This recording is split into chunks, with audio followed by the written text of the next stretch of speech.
Hello बच्चों। आज हम लिंग यानी जेंडर पढ़ने वाले हैं। ठीक है, प्रश्न देख लेते हैं। क्या है? लिंग किसे कहते हैं, उनके कितने भेद होते हैं, उदाहरण सहित लिखिए। शब्द के जिस रूप से ये पता चले कि वो स्त्री जाति का है अथवा पुरुष जाति का, उसे लिंग कहते हैं। तो हमने देखा क्या, संज्ञा का वो रूप जिसके द्वारा हमें व्यक्ति, जीव या वस्तु आदि के बारे में पता चल जाए, तो उसे ही हम क्या कहेंगे, लिंग कहेंगे, है ना। मतलब किसी शब्द को सुनने के पश्चात हमें ये आभास हो कि वो जो सामने वाला हमसे बातें कर रहा है वो स्त्री जाति के बारे में बातें कर रहे हैं या पुरुष जाति के बारे में, तो उनके बातों के हिसाब से हम जो अंदाज़ा लगाते हैं उसे ही हम लिंग कहते हैं। अगर स्त्री के बारे में बातें हो रही हैं या पुरुष के बारे में बातें कर रहे हैं, तो उनके बातों के शब्दों को सुनने के बाद हमें जो आभास होती है उसे ही हम लिंग कहते हैं। ठीक है, क्लियर। उसके बाद देखेंगे कि कुछ उदाहरण देख लेते हैं। जैसे है देवी, माता, घोड़ी, ये क्या हो जाएंगे, स्त्रीलिंग। ये सब शब्द सुनने से हमें समझ में आ रहा है कि ये स्त्रीलिंग जाति के बारे में बोल रहे हैं। देवी, माता, घोड़ी। और इसके विपरीत यहाँ पे लिखा है मैंने देव, पिता, घोड़ा। ये सुनने के साथ साथ हमें लग रहा है कि ये पुल्लिंग जाति के बारे में बातें हो रही है ना। तो शब्द सुनने के पश्चात हमें जो आभास हो जाए उस हिसाब से हम उसे कैटेगराइज कर सकते हैं कि वो स्त्री जाति के बारे में बोल रहे हैं या पुल्लिंग जाति के बारे में बोल रहे हैं। ठीक है, आगे बढ़ते हैं।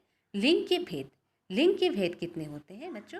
तो हमने देखा यहाँ पे लिंग के दो भेद होते हैं। एक स्त्रीलिंग जिसे हम फेमिनिन जेंडर कहते हैं, दूसरा पुल्लिंग जिसे हम मास्कुलिन जेंडर कहते हैं, है ना। अब हम देखेंगे कि स्त्रीलिंग शब्द के जिस रूप से स्त्री जाति का बोध हो उसे स्त्रीलिंग कहा जाता है।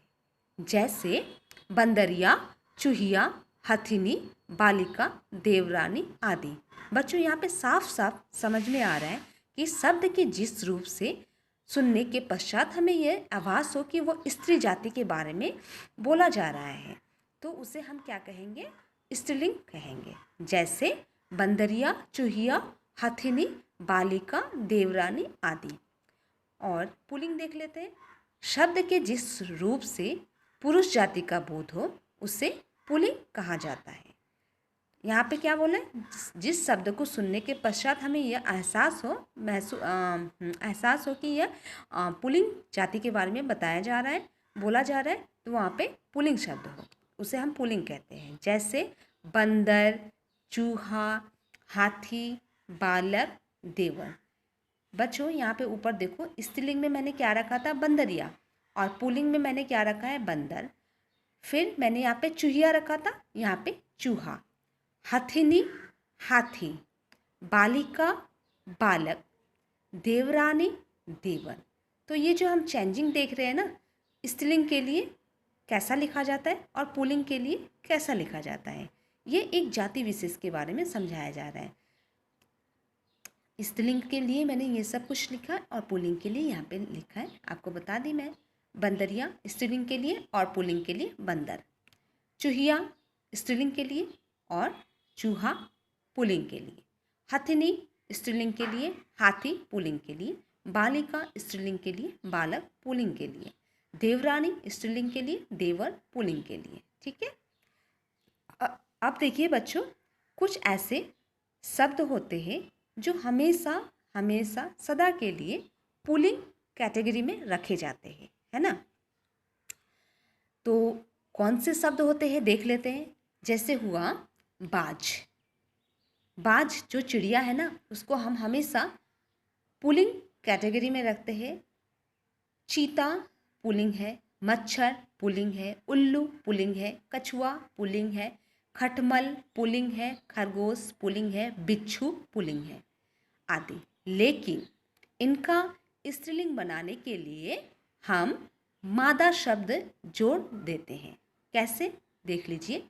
जैसे बाज लिखा है ना, तो शब्द के पहले हम मादा बाज कर देंगे तो वो स्त्रीलिंग हो जाएगी। चीता लिखा है तो मादा चीता कर देंगे, स्त्रीलिंग हो जाएगी। मच्छर लिखा है तो उसको स्त्रीलिंग हम कैसे बनाएंगे, मादा मच्छर कर देंगे। उल्लू, मादा उल्लू। मतलब सिंगल जो लिखा रहता है बाज, ये पुल्लिंग के लिए है और स्त्रीलिंग में हम मादा बाज लिखेंगे। पुल्लिंग में चीता लिखा गया है तो स्त्रीलिंग में हम मादा चीता लिखेंगे। मच्छर लिखा गया है पुल्लिंग में, स्त्रीलिंग में हम मादा मच्छर लिखेंगे। उल्लू लिखा गया है पुल्लिंग में, हम मादा उल्लू लिखेंगे। कछुआ पुल्लिंग में लिखा गया है, स्त्रीलिंग में मादा कछुआ होगा। खटमल पुल्लिंग में लिखा गया है और स्त्रीलिंग में कैसे लिखेंगे, मादा खटमल। खरगोश तो स्त्रीलिंग में क्या लिखेंगे, मादा खरगोश। बिच्छू स्त्रीलिंग में लिखेंगे मादा बिच्छू। ठीक है, समझ में आ गई। इसको आप अच्छे तरीके से पढ़ लेना, लर्न कर लेना। ठीक है, इसके बाद आते हैं नित्य सदा स्त्रीलिंग रहने वाले शब्द। ये हमेशा स्त्रीलिंग शब्द लिखे जाते हैं और देख लेते हैं क्या क्या होते हैं। जैसे कि मक्खी, ये हमेशा स्त्रीलिंग शब्द होते हैं। मक्खी, मैना, छिपकली, कोयल, चील, मकड़ी, गिलहरी आदि। लेकिन इनका पुल्लिंग बनाने के लिए शब्दों के पहले नर शब्द लगा दिया जाता है। तो देखा आपने क्या लगाया जाता है, नर। तो ये जो सारे शब्द हैं ये सारे स्त्रीलिंग शब्द हैं और इन्हें हम जब पुल्लिंग बनाएंगे तो क्या करेंगे, उनके पहले नर लगा देंगे। तो देख लेते हैं कैसे कर लगाएंगे। जैसे यहाँ पे मक्खी लिखा है, मक्खी, और इसका जब हम पुल्लिंग बनाएंगे तो नर मक्खी कर देंगे। फिर मैना, यहाँ पे स्त्रीलिंग में लिखा है मैना और इसको जब हम पुल्लिंग करेंगे तो क्या करेंगे, नर मैना। छिपकली यहाँ पे स्त्रीलिंग में लिखा गया है और इसको जब हम पुल्लिंग करेंगे तो नर छिपकली करेंगे। कोयल स्त्रीलिंग में लिखा गया है और इसे जब हम पुल्लिंग बनाएंगे तो कैसे करेंगे, नर कोयल। फिर है चील, स्त्रीलिंग में लिखा गया है और इसे जब हम पुल्लिंग बनाएंगे तो क्या करेंगे, नर चील कर देंगे, है ना। फिर मकड़ी है, मकड़ी को हम क्या करेंगे, नर मकड़ी। मकड़ी स्त्रीलिंग में लिखा गया है और पुल्लिंग में क्या हो जाएगा, नर मकड़ी हो जाएगा। और गिलहरी स्त्रीलिंग में लिखा गया है और उसका पुल्लिंग हो जाएगा नर गिलहरी। ठीक है, क्लियर। तो जिस शब्द को हमेशा जो नित्य स्त्रीलिंग होते हैं उसके पहले हम नर लगाते हैं और जो शब्द हमेशा पुल्लिंग होते हैं उसे हम जब स्त्रीलिंग बनाएंगे तो उसके पहले हम मादा लगा देते हैं। ठीक है, ये एकदम आप ध्यान में रखना। अब हम देखते हैं कुछ पुल्लिंग शब्द की पहचान, कि वो जो कुछ शब्द होते हैं जो पुल्लिंग कैटेगरी में रखे जाते हैं वो देख लेते हैं। एक नंबर है धातुओं के नाम, जैसे सोना, लोहा, तांबा, पीतल, ये सारे पुल्लिंग में रखे जाते हैं, है ना। लेकिन जो चांदी है ना वो अपवाद है, मतलब ये चांदी, इसे हम पुल्लिंग कैटेगरी में नहीं रख सकते हैं, चांदी स्त्रीलिंग में आ जाएगी। धातुओं के नाम हमेशा सोना, लोहा, तांबा, पीतल हमेशा पुल्लिंग में आएंगे, लेकिन चांदी अपवाद है, मतलब चांदी को अलग कर दिया गया है। द्रव्य पदार्थ के नाम जैसे है तेल, घी, पेट्रोल, रक्त, डीजल, पानी, ये सारे पुल्लिंग में आते हैं। समुद्रों के नाम लाल सागर, अरब सागर, प्रशांत सागर, ये सारे पुल्लिंग में आएंगे। अनाज के नाम गेहूँ, चावल, बाजरा, ज्वार, ये सारे पुल्लिंग में आएंगे। विशिष्ट स्थानों के नाम जैसे है भोजनालय, सचिवालय, विद्यालय, ये भी पुल्लिंग में आएंगे। शरीर के अंगों के नाम यहाँ पे देख लीजिए। पहला है सिर, पैर, हाथ, कान, पेट, गला और दिमाग, ये सारे पुल्लिंग कैटेगरी में आएंगे, है ना। फिर ग्रहों के नाम है सूर्य, मंगल, रवि, शनि, चंद्र, ये सारे पुल्लिंग में आएंगे, लेकिन जो पृथ्वी है ये अपवाद है, मतलब पृथ्वी को हम पुल्लिंग कैटेगरी में नहीं रख सकते हैं। ठीक है, स्त्रीलिंग शब्दों की पहचान कैसे करेंगे, देखिए यहाँ पे। नदियों के नाम जैसे गंगा नदी है, वो क्या है, स्त्रीलिंग में है, स्त्रीलिंग है। यमुना, कावेरी, सरस्वती आदि। लेकिन जो ब्रह्मपुत्र है ना ये अपवाद है, मतलब ब्रह्मपुत्र को हम स्त्रीलिंग कैटेगरी में नहीं रख सकते हैं, ये पुल्लिंग शब्द में आएंगे। मसालों के नाम लौंग, दालचीनी, हल्दी, मिर्च, इलायची, ये सारे स्त्रीलिंग होते हैं। शरीर के अंगों के नाम आँख, नाक, पलक, कमर आदि। बच्चों आपको एक ध्यान देने वाली बात है कि ऊपर भी हमने पुल्लिंग में शरीर के अंगों के नाम पढ़े थे। जहाँ पे देखिए पुल्लिंग में क्या क्या होगा, शरीर के अंगों के नाम सिर, पैर, हाथ, कान, पेट, गला, दिमाग। और यहाँ पे शरीर के अंगों के नाम स्त्रीलिंग होते हैं जो हमेशा आँख, नाक, पलक, कमर आदि। यहाँ पे आप एक चीज़ गलत मत करना, स्त्रीलिंग कैटेगरी में नाक आएगी और पुल्लिंग कैटेगरी में कान आएगी, तो इसको आप ध्यान से देख लेना। उसके बाद हम आते हैं हथियारों के नाम, हमेशा स्त्रीलिंग होती है। तोप, गोली, बंदूक, तलवार, गदा आदि। भाषाओं के नाम जैसे कि हुआ हिंदी, संस्कृत, तमिल, अरबी, जर्मन, मराठी आदि। ये सारे जो भाषाएं हैं ये हमेशा स्त्रीलिंग होते हैं। ठीक है बच्चों, उम्मीद करती हूँ कि आपको ये समझ में आया होगा मेरा ये समझाया हुआ लिंग। लिंग किसे कहते हैं हमने देख लिया। शब्द के जिस रूप से ये पता चले कि वो स्त्री जाति के बारे में हमें बता रहे हैं या पुरुष जाति के बारे में, तो हमें वो उसे हम लिंग कहते हैं। फिर हमने देखा कि लिंग दो तरीके के लिंग के दो भेद होते हैं, स्त्रीलिंग और पुल्लिंग, है ना। और फिर हमने स्त्रीलिंग और पुल्लिंग की कैटेगराइज करके देख लिया। फिर नित्य और पुल्लिंग रहने वाले शब्द हमने देखा, फिर नित्य स्त्रीलिंग रहने वाले शब्द को हमने देखा। फिर कुछ शब्द होते हैं जो हमेशा पुल्लिंग होते हैं और कुछ शब्द होते हैं जो हमेशा स्त्रीलिंग होते हैं। और फिर इसके बाद मैंने आपको, मुझे अभी उम्मीद है कि आपको ये समझ पाए होंगे, इसीलिए मैंने आपके लिए यहाँ पे अभ्यास लेके आई हूँ। तो अभ्यास का प्रश्न एक बार पढ़ लेते हैं। निम्नलिखित शब्दों के लिंग बताएं। जैसे ये पुल्लिंग है या स्त्रीलिंग है। जैसे महोदय, महोदय क्या होगा, पुल्लिंग होगा ना स्त्रीलिंग। छात्रा पुल्लिंग है या स्त्रीलिंग है। कवि, बहन, बेटा, बछड़ा, श्रीमान, बुढ़िया, डिब्बा, गंगा। ये आपको देखना है कि ये क्या है और आपको लिखना पड़ेगा। ये आपका वर्क है। ठीक है बच्चों। बच्चों वो तो हमारा लिंग जो हमने अभी अब समझा, और उसके बाद हम पढ़ेंगे शब्द भेद अर्थ के आधार पर। बच्चों इसके पहले मैंने एक दे चुकी हूँ ग्रामर शीट आप लोगों को फर्स्ट पीरियडिक में। ये है आपका हाफ ईयरली का सेकंड नंबर। ठीक है, तो इसमें हमें क्या क्या पढ़ना है। पर्यायवाची शब्द पढ़ना है। मैंने यहाँ पे 10 आपको दिया है पर्यायवाची शब्द, और इसका 3-3 शब्द पर्यायवाची शब्द दे दिए है ना। तो ये सारे आप लर्न कर लेना अच्छे तरीके से, एक भी स्किप नहीं करना और सबको अच्छे से आप पढ़ लेना।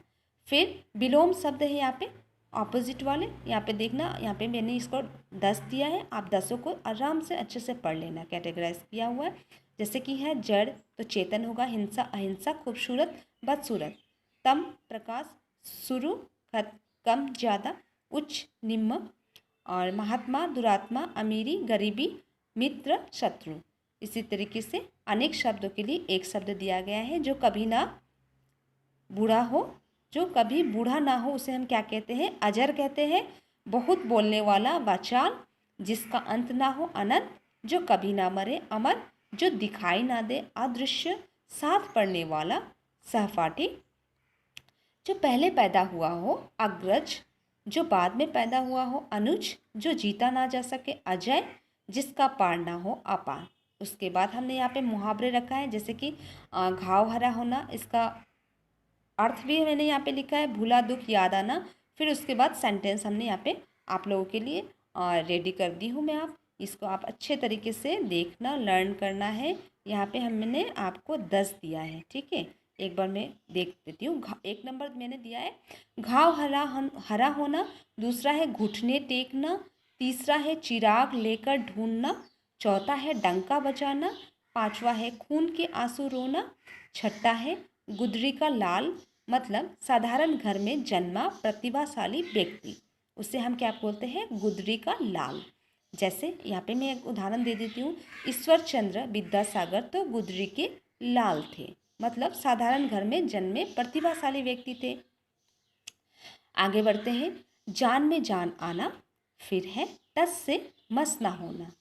टस से मस ना होना मतलब तनिक भी असर ना पड़ना।